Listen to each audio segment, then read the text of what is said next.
신앙의 미스터리가 있다고 한다면 모두가 같은 하나님, 같은 성경을 믿고 있는데 우리 성도들의 신앙생활의 결과가 다르다는 것입니다. 어떤 사람은 참으로 어려운 환경 가운데서도 아름다운 신앙의 열매를 꽃피우는 반면에 어떤 사람은 작은 시험에도 연약하게 무너지는 모습을 볼 수가 있습니다. 어떤 사람은 그 믿음이 날로 날로 참 눈에 볼 정도로 그렇게 성장하는 것을 볼 수가 있는데 어떤 사람은 오랜 세월 동안 믿음이 자라지 못하고 제자리에 머무는 것을 보게 됩니다. 우리 모두는 신앙생활에 승리하기를 원합니다. 우리가 어떻게 하면 이 영적 전쟁에서 승리할 수가 있습니까? 오늘 본문에서 사도 베드로는 우리가 임하는 영적 전투에서 승리할 수 있는 참으로 귀한 말씀을 들려주고 있는 것입니다. 그 베트남 전쟁이 시작된 지 얼마 안 됐을 때 알산토리라고 하는 종군 기자가 군인들이 새로 전쟁터에 도착하는 장면을 취재해서 책으로 만들어서 많은 사람들에게 충격을 준 일이 있습니다. 그 베트남 전쟁이 시작될 때만 해도 미국 대다수의 국민들은 전쟁에 대해서 제대로 알지 못했습니다. 그래서 많은 사람들이 전쟁에 참여하면은 특별 위험수당을 준다고 해서 돈을 더 받는다고 하니까 그것에 마음이 현혹되어서 지원을 했던 것입니다. 그들은 아무것도 모른 채 베트남 전쟁터에 도착합니다. 비행기에서 내린 그들이 부대에 도착했을 때 이제 간단한 신체 검사를 받기 위해서 운동장에 줄을 서서 기다립니다. 그 줄을 서서 기다리는 동안 잡담을 나누기도 하고 때로는 웃음을 터뜨리기도 합니다. 이 모습을 종근 기자가 취재한 거예요. 바로 그때 이들이 서 있는 운동장에 트럭이 한 대 도착하고 그 트럭에서 군인들이 부대자루를 내리기 시작합니다. 그런데 그 부대자루 하나 가운데서 구멍이 나서 터졌는데 거기서 형체를 알아볼 수 없는 병사들의 시체들이 와르르 쏟아지는 것입니다. 그것을 본 그 자리에 있는 많은 신참 군인들이 한참 웃던 그 모습을 멈추고 그곳에는 정적이 맴돕니다. 그들은 두려움에 사로잡혀서 몸을 벌벌 떨기도 하고 어떤 이들은 땅에 엎드려 기도하기도 하고 또 어떤 병사는 눈물을 흘리기도 합니다. 참 전쟁을 모르고 못 모르고 전쟁터에 나온 신참 군인들에게 있어서 그 장면은 참으로 충격적이었을 것입니다. 문제는 오늘날 그리스도인들 가운데도 신앙생활 가운데 이런 충격을 경험할 때가 있다는 것입니다. 먼저 교회 올 때는 신앙생활에 대해서, 교회 생활에 대해서 잘 모릅니다. 그저 예수 믿고 에덴 동산에 휴가나 나온 것처럼 생각하며 아주 가벼운 마음으로 신앙생활을 하다가 어느 날 선뜻 받아들이기 어려운 그러한 일들을 경험하게 되는 것입니다. 질병과 불경기, 사고와 고난, 비방과 험담 등 갖가지 문제 가운데 현실을 믿기 어려운 눈으로 바라보게 되는 것입니다. 왜 신앙생활 하는데도 이런 고난이 다가오는 것일까? 왜 예수를 믿는다는 성도들이 모인 교회에서도 이런 추악한 일들이 일어나는 것일까? 이런 의문과 충격 속에서 당황하게 됩니다. 여러분, 신앙생활이란 무엇입니까? 아름다운 휴양지에서 즐겁게 노는 것입니까? 이제 예수 믿었으니까 고생 끝 평강과 기쁨이 가득가득 넘치는 인생입니까? 그렇지 않다는 것입니다. 성경은 결코 그렇게 말씀하신 적이 없습니다. 오히려 성경은 우리 성도들의 삶을 전쟁이라고 표현하고 있습니다. 영적 전쟁이라는 사실입니다. 본문 8절 9절로 보면은 근신하라 깨어라 너희 대적 마귀가 우는 사자와 같이 두루다니며 삼킬 자를 찾나니 너희는 믿음을 굳게 하여 저를 대적하라. 마귀의 정체는 에베소서 6장 12절에 보면은 정사와 권세와 어둠의 세상 주관자들과 하늘에 있는 악한 영이라고 말씀하고 있습니다. 우리는 우리의 싸울 대상이 바로 원수 대적 마귀라는 사실을 분명히 알아야 합니다. 왜냐하면 그걸 모르는 사람들이 많기 때문입니다. 그래서 사람들이 속아서 싸울 대상이 아닌 엉뚱한 대상과 싸우며 시간 낭비를 하면서 신앙생활에 실패하는 경우가 많이 있기 때문입니다. 여러분, 마귀는 우리에게서 먼 곳에 있지 않습니다. 우리 가까운 곳에서 우리를 삼키기 위해 입을 벌리고 찾아다니고 있다는 사실입니다. 그러므로 마귀는 항상 우리를 삼킬 기회를 엿보고 도사리고 있다는 사실을 우리가 알아서 우리가 항상 조심하고 경계해야 하는 것입니다. 마귀는 우리를 철저히 알고 있습니다. 마귀는 교활합니다. 마귀는 간교합니다. 마귀는 능숙합니다. 노련합니다. 마귀는 그 싸움에 절대 지치지를 않습니다. 그러므로 우리는 한순간이라도 마귀에 대해서 방심하면 안 되는 것입니다. 우리를 삼키려고 마귀는 수단과 방법을 가리지 않기 때문입니다. 그런 마귀의 밥이 되어서는 아니 될 것입니다. 그런데 현대교회에서 그 마귀가 주는 시험과 미혹에 넘어가서 믿음 잃고 실족하는 사람들이 얼마나 많이 있습니까?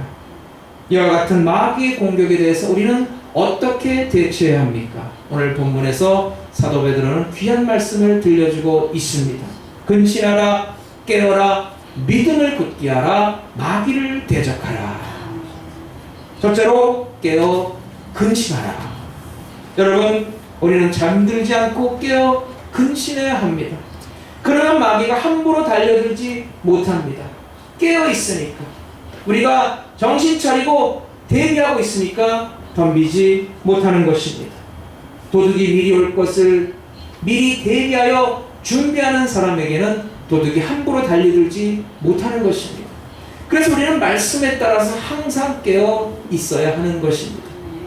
옛날에 수사반장이라고 하는 범죄 수사극을 보았는데 그 가운데서 어떤 그 에피소드가 이 약장수가 어느 집을 들리게 되었습니다. 그래서 약을 팔려고 하는데 마침 그 집 식구들이 전부 감기가 걸린 거예요. 그 약장수가 마침 자기에게 아주 좋은, 정말 먹기만 하면 금방 낫는 감기약이 있다고 하면서 그 약을 한번 써보라고 하니까 그 집 식구들이 전부 감기약을 먹었어요. 근데 그 약은 감기약이 아니라 잠자는 약이었다는 사실입니다. 잠자는 약을 먹고 온 식구들이 다 잠을 들었을 때 그 장사꾼은 도둑놈으로 변신해서 그 집의 물건들 다 훔쳐가고 말았다는 것입니다. 여러분, 왜 성경이 우리로 하여금 깨어있으라고 하십니까? 깨어있지 아니하고 잠자다가는 집안 세간살이보다 더 소중한 우리의 영혼을 도둑질 당할 수가 있기 때문인 것입니다.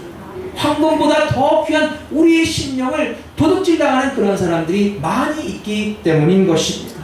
여러분, 시험이라는 것은 예고하고 찾아오는 법이 없습니다. 갑자기 도둑이 들어닥치는 것처럼 마귀는 우리를 시험하고 넘어뜨리려 합니다. 그리고 온갖 속임수를 다 동원해서 우리를 쓰러뜨리려 합니다. 요한복음 8장 44절에 보면 예수님께서 이런 말씀을 하셨어요. 너희는 너희 아비 마귀에서 났으니 너희 아비의 욕심을 너희도 행하고자 하느니라. 저는 처음부터 살인한 자요 진리가 그 속에 없으므로 진리에 서지 못하고 거짓을 말할 때마다 제 것으로 말하나니 이는 저가 거짓말장이요 거짓의 아비가 되었습니다. 마귀는 거짓말쟁이요 거짓의 아비입니다. 그러므로 마귀가 하는 짓은 저바로 거짓말과 이간질입니다. 그 에덴 동산에서 아담과 하와가 그 뱀의 거짓말에 속아 넘어가서 결국 타락하게 됩니다. 그 마귀의 이간질에 넘어가서 하나님과의 관계가 멀어지게 되었고 자기들끼리도 서로 책임을 떠맡기면서 다투게 되었던 것입니다. 그 유혹이라고 하는 것은, 시험이라고 하는 것은 언제나 속아서 넘어가게 되는 것입니다. 물고기가 모르고 미끼를 물었다가 걸리게 됩니다. 사람들이 속아서 시험에 넘어갑니다. 그 어느 사람도 시험에 빠져서 내 일시 쫄딱 망하게 될 것이라는 사실을 알고서 시험에 빠지는 사람은 없습니다. 이것을 하면은 내가 더 행복하고 더 즐거울 것이다 라는 그런 마귀가 주는 생각에 속아 넘어가는 것입니다. 본토 애리조나 주에서 캘리포니아 주로 가는 길에 데스밸리라는 그런 사막지대가 있습니다. 왜 그곳을 죽음의 골짜기라고 부를까요? 지금으로부터 200년 전에 기차도 없고 자동차도 없던 시절에 그 캘리포니아 주에서 금이 많이 났다고 합니다. 그래서 동부의 많은 사람들이 그 금을 캐서 부자가 되기 위해서 그곳으로 왔다는 거예요. 그런데 그 골짜기는 사막지대입니다. 비가 오지 않아서 물이 없기 때문에 그 골짜기를 지나가다가 많은 사람들이 목말라 죽었다는 것입니다. 그런데 물이 없음을 알고도 왜 그 골짜기를 지나가는 것입니까? 바로 그 골짜기는 신기루라고 하는 현상이 일어나기 때문입니다.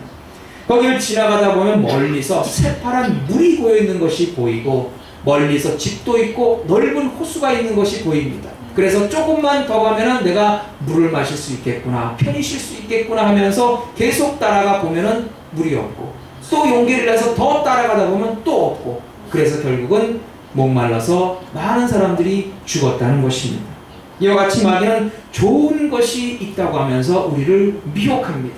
그런 까닭으로 우리는 항상 깨어 기도해야 하는 줄로 믿습니다. 우리가 반드시 명심해야 할 것은 성도들이 함께 모여서 하나님의 일을 하고자 할 때 마귀의 방해 공작도 따라오게 되어 있다는 사실입니다. 하나님의 전을 위해서 성도들이 합심해서 일하고자 할 때 마귀의 장난이 있을 수 있다는 사실을 우리는 명심해야 하는 것입니다. 그래서 큰 행사 뒤에 교회 내 분쟁이 생기고 공연히 시험에 드는 사람들이 생겨나는 일이 종종 있습니다. 여러분, 우리가 접하는 이 영적 전쟁은 결코 만만한 게 아닙니다. 하나님이 감동케 하신 그 마음이 마귀의 방해를 받아서 막히게 되면 너무나도 쉽게 무너져 내리는 것을 볼 수가 있습니다. 아무리 결단하고 마음을 굳게 먹고도 며칠 가면은 그 마음이 식어져 내리는 것을 우리가 경험하게 됩니다. 오죽하면은 작심삼일이라는 말이 생겨났겠습니까?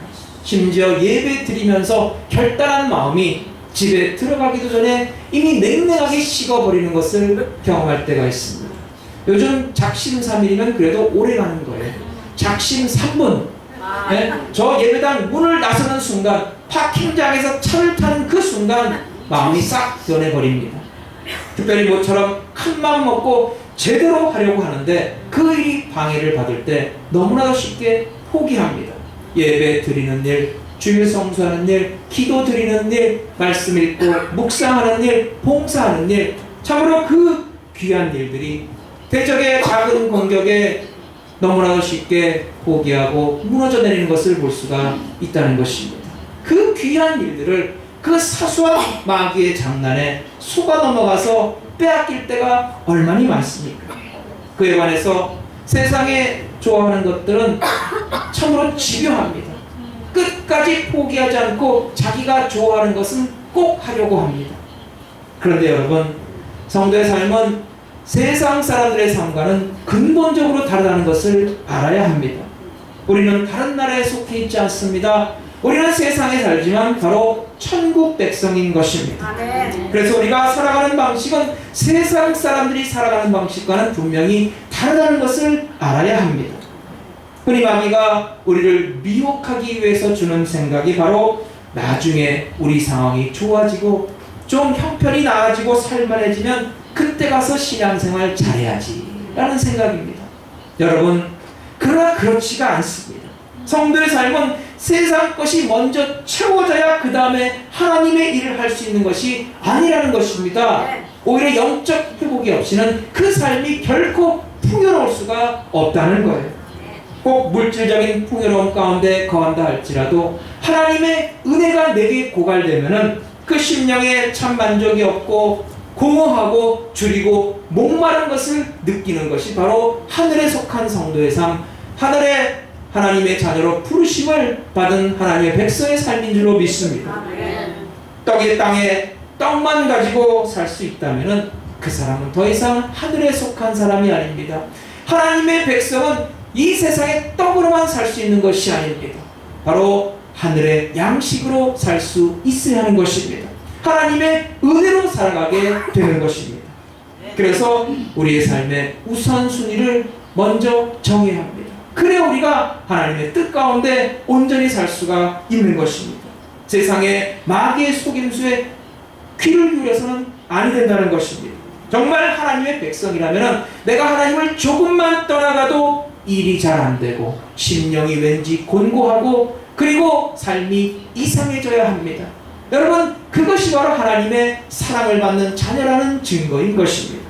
그래서 저의 소원이 있다면 조금이라도 나와 하나님의 관계가 어그러진다면 그때마다 하나님께서 내가 깨달을 수 있는 사인을 보내주시는 것입니다.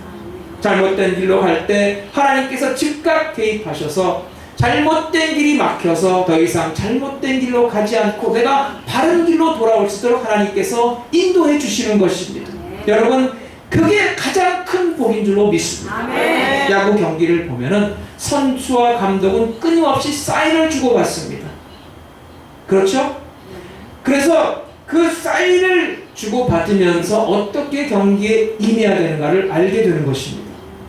근데 만약에 감독이 아무리 많은 사인을 보내도 선수가 한눈을 팔고 있으면 그 사인을 볼 수가 없는 것입니다. 그렇게 되면 결코 경기에서 승리할 수가 없다는 거예요. 여러분, 늘 영적으로 민감하게 깨어 있으시기를 바랍니다. 하나님의 작은 사인에도 금방 알아채릴 수 있는 여러분이 되시기를 바랍니다.